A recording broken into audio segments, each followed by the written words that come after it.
11 Wisconsin dairy companies will receive dairy processor grants for the 2020 year from the Department of Agriculture, Trade, and Consumer Protection. I spoke with Krista Carnegie about the goal of these grants and how the money will be used.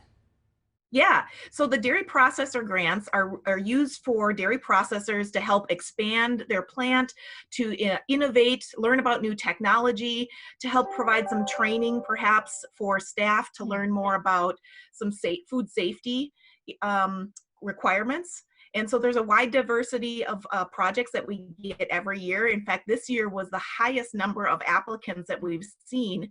We had over 26 applicants requesting almost $1 million in grant funding this year. And how much are you able to give out, and talk a little bit about the projects that are going to be funded? Sure. So there's 11 projects that have been funded this year. So we're giving out $200,000. That's how much we have in the appropriation.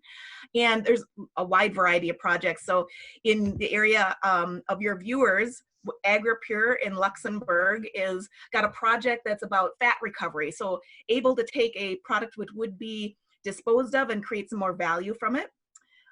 Henning's Cheese is doing some upgrades to their mozzarella line, and there's a wide variety of projects related to technology across the state. We've got a company that's looking at blockchain technology, others that are looking to implement some food safety training for their staff. So a great variety of projects.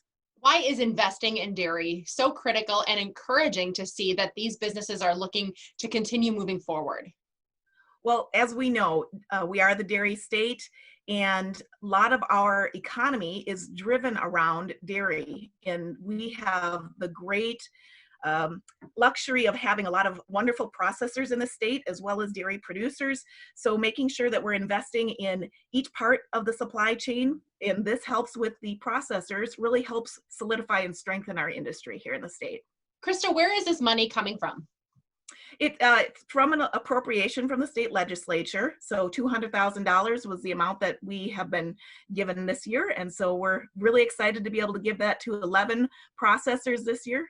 This is one of the fun things that I get to do in my job, is give away money and help people grow. You know, we've got some great projects here, and it's really exciting to be able to be involved with this grant program, as well as some of the other programs here that we have. But this certainly is an exciting time, particularly in this COVID-19 environment. Here's something good that we can talk about, what we're doing to reinvest and strengthen our industry.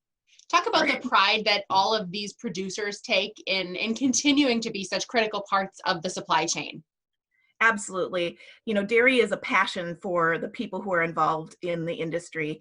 From my own family's farm in Omro, Wisconsin, you know, they take great joy in knowing that they are creating a product that is wholesome and nutritious and really goes to feed the world. 90% of Wisconsin's fluid milk gets turned into cheese, and that's consumed in Wisconsin, outside of the state, and around the world.